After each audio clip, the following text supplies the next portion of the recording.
Okay, perfect. Okay, shall I start? Yeah. Okay. So this is hi everyone. Sorry for the inconvenience. I don't use this laptop a lot, so lots of issues. Anyways, so Git. I think as software developers, we've all worked with Git before for managing or and like as a version control system. And in this, it's in this quick presentation, I just want to talk about Git objects in a quick fashion. So when you clone a repository, a Git repository, you always see this prompt saying enumerating objects, blah, blah, blah, creating objects, and downloading what's called an object from the repository. And whenever I cloned a repository from Git, I was always curious, yani, what does it mean? What does it mean to have a Git object? What's the importance of that? And I just ignore it for a long time. If I don't need to know it, why would I know it? So, and then one day I got hit by a big problem with Git, a local Git repository that I've lost some work. Okay, somehow. I don't want to get into the details because I've done something stupid at the time, or I consider it stupid. So I had to research a lot about how the Git internals, how does it work exactly? So I went into the internal structure, folder structure of Git. And here I noticed there's something called objects folder, right? So an object could be either commits or a working tree. Think of working tree as a directory, or a blob, which is the binary file compressed of which is your source code, for example, right? So when you commit, you create a commit object that references the trees that you have, which are the folders or the root working folder, plus each tree will reference an object that is, or multiple objects that are the blobs, which are at the end of the day your binary files or source code files, right? So here, let me show you something. It's called cat file command in Git. So here, for example, I have, I took a commit hash and I asked the cat file command, give me the type of this object. It told me it's a commit. So it's a compressed object. So I was like, okay, print me the contents, literally the uncompressed contents of this object. And print me, it said, hey, inside this commit, there is a tree, and the author is this guy, and the committer is this guy. This is the message of the commit. So here the tree is the working directory tree that will contain the blobs or the binary files or the source code that you have. So let me show you an example here in my CLI. So for example, I'll just go here, git log. Okay, I have two commits here, my initial commit and my second commit.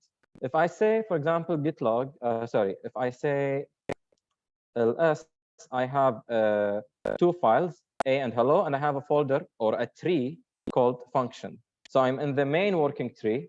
I have another working tree called functions, and I have two blobs, which are A and hello.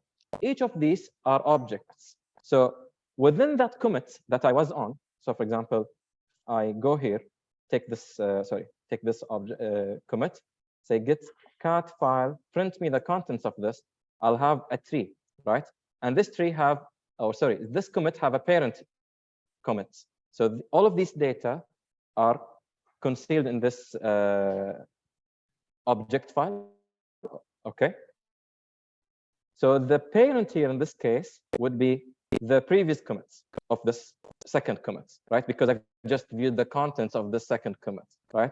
So if I go back, I have this tree object. So what is it? So if I ask git cat file, get me the type of this object, it will tell me it's a tree.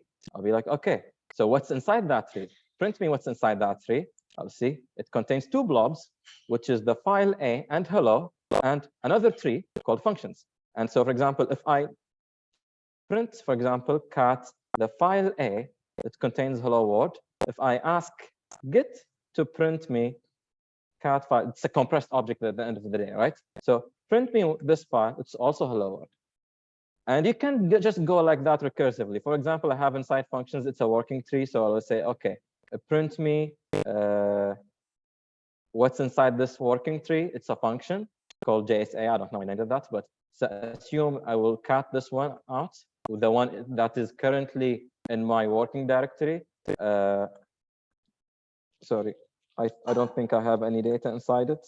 Regardless, so I have that, right? I have that object within the tree, that within the functions tree. So what happens when you check out from one branch to another, really, is that you take all of these, you take, a branch is basically a reference to a commit, right? So you take, so for example, my branch is master, right?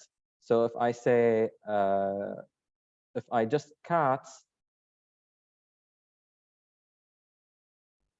head, which is my the current head I'm at, it's a reference, it's this object, right? It's ref/head/master. So what is master pointing at? If I just ask Git that question, it's pointing at a commit, right? So when you at a branch, really your head is pointing at what's called a head in small letters, right? It's that pointer, and that pointer is pointing at a commit, and that commit is pointing at multiple blobs and working trees.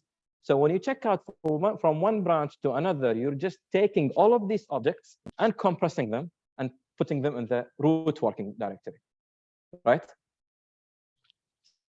So yeah,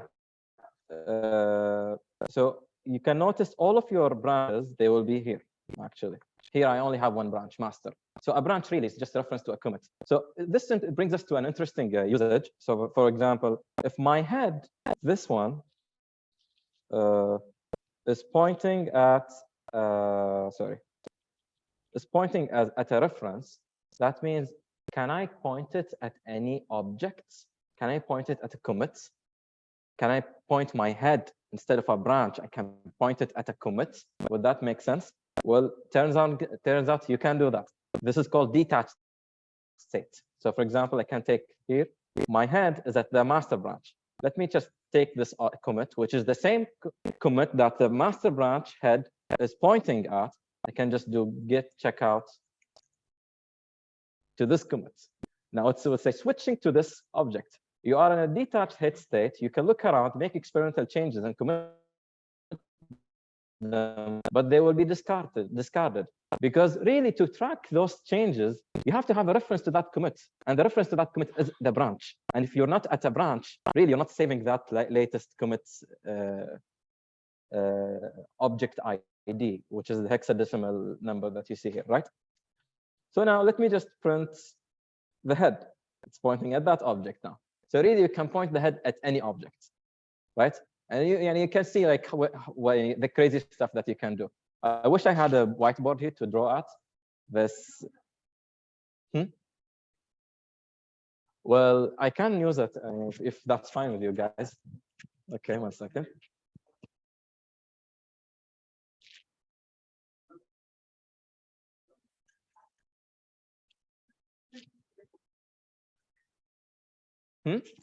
My mistake? No, it was a different thing. I had bad objects. My object files, the compressed ones, were, let's say, not stored properly on disk. So when I checked out a branch, it tried to decompress an object that was not properly formed, which ended up being not able to check out because that problem. So how do you revert back from that? It was a long story. Okay. The space is enough? Yes. So really, what I created, if you think about the time, think of the time when I created my first commits, right? And I had a branch, which is awesome. That master was pointing at the commits, and that commit was pointing at C. And that C was pointing at the block of the C. C element. So just my head pointing at the master. Another like blob and freezing on top. When you unlock the your head is pointing at that which is a in means. What I just did is I, instead of pointing directly to the master,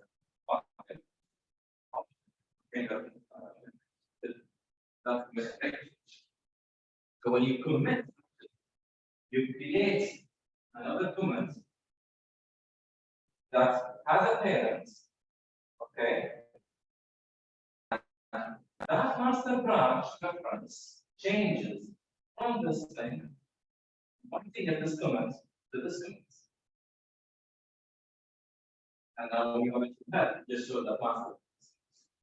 So you cannot commit if you are directly pointing at the commit because you have a file to keep track of the branches. Right?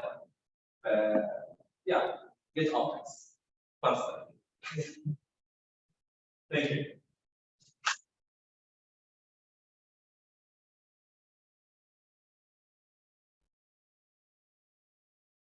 But yeah, I spent a nice weekend on this.